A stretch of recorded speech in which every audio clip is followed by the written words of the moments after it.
सवाल ये उठता है कि क्या वर्ल्ड वॉर होगा।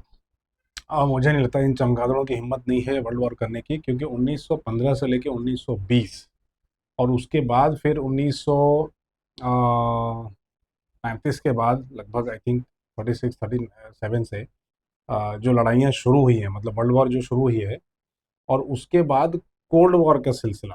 तो इन्होंने मतलब 20 साल, अगर 5-7 साल एक्टिव कोल्ड वॉर चला होगा, 20 साल प्लस माइनस कोल्ड वॉर चला होगा, 5-5 साल लगभग दोनों वर्ल्ड वॉर चल चुके हैं, जिसमें तबाही ऐसी कि इतने पूरे यूरोप ऑलमोस्ट साफ हो गया। इनको अब हिम्मत नहीं है। और ये बात ओशो ने भी पहले की थी कि ये कभी आपस में बड़ी कंट्रीज नहीं लड़ेंगी, ये सिर्फ आपको लड़वाएंगे।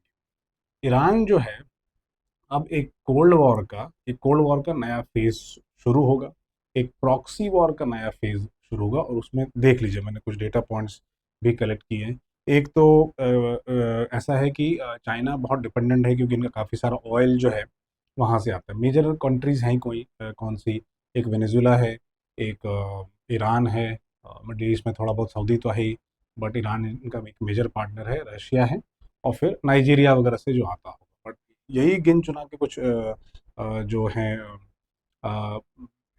मेजर ऑयल ट्रेडिंग कंपनीज हैं चाइना के लिए, है ना। तो अब प्रॉक्सी वॉर शुरू होगा। और प्रॉक्सी वॉर इसलिए शुरू होगा कि क्योंकि मल्टी वॉर कॉन्फ्लिक्ट में अब अमेरिका को इंगेज कराना है। रशिया को मल्टी वॉर कॉन्फ्लिक्ट में यूक्रेन ने इंगेज करा दिया। अब अगर मल्टी ईयर वॉर में फंसाना है इनको, यूएस को, तो इससे बड़ा मौका नहीं है। और इसमें यूरोप भी बैक ऑफ करती हुई दिख रही है। फ्रांस ने एक्टिवली सपोर्ट किया है। बाकी जो जिन कंट्रीज पे अटैक नहीं हुआ है, उन्होंने साफ साफ मना कर दिया है। उस लिस्ट में सबसे पहले नाम है स्पेन का। ब्रिटेन जो है वो कह चुका है कि हमारे बेसिस पे आप अटैक करोगे तो हम पार्टिसिपेट करेंगे, अदरवाइज हमको कोई पार्टिसिपेट करने में कोई इंटरेस्ट नहीं है। ठीक है।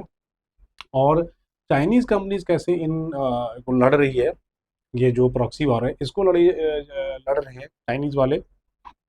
जो भी लोकेशंस हैं इनके यूएस बेसिस के, कितने फ्लीट्स हैं, कितने शिप्स हैं, कितने लोग हैं, उनके पोजीशन क्या है, ये सब चाइनीज कंपनी के द्वारा जो मीडिया से समझ में आ रहा है, सोशल मीडिया में जो अवेलेबल है इन्फॉर्मेशन, अगर आप ठीक से सर्च करेंगे तो ये सारी, और मिसाइल की पोजीशंस भी किस साइड है ना, किस तरफ ये पॉइंटेड है, ये भी जो है ये चाइना इनको लीक आउट कर रही है। ठीक है।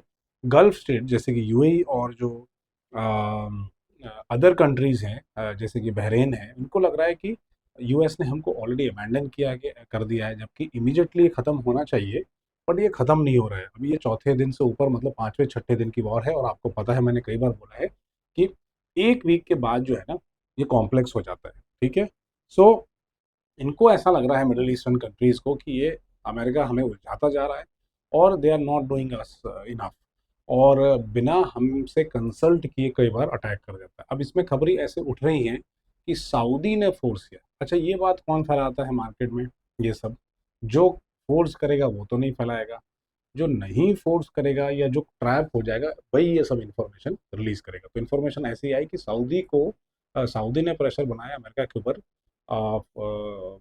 अटैक करने के लिए। बट बाकी जो मिडिल ईस्टर्न कंट्रीज हैं जैसे यूएई है, और बहुत सारे इसमें टूरिस्ट ओरिएंटेड भी हैं, कुवैत है, कतर है, ये जो है इनके चपेटे में फंस जाते हैं। अगर अगर सऊदी ने कराया है तब भी, इसके बावजूद भी ये सब चपेटे में आ जाते हैं। और now they are feeling frustrated, they definitely want to get out of it.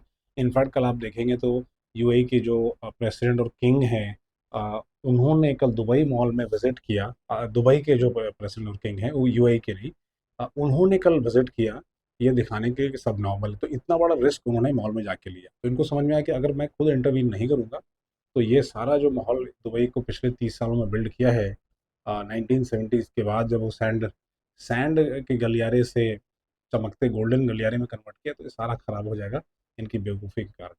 तो अब शुरू होता है कोल्ड वॉर का एक लंबा सिलसिला अगले 10-20 साल तक, जिसमें कि न्यूक्लियर एनर्जी यानी कि एनर्जी, और जिसमें एआई यानी कि डेटा सेंटर्स, इनका उपयोग होगा।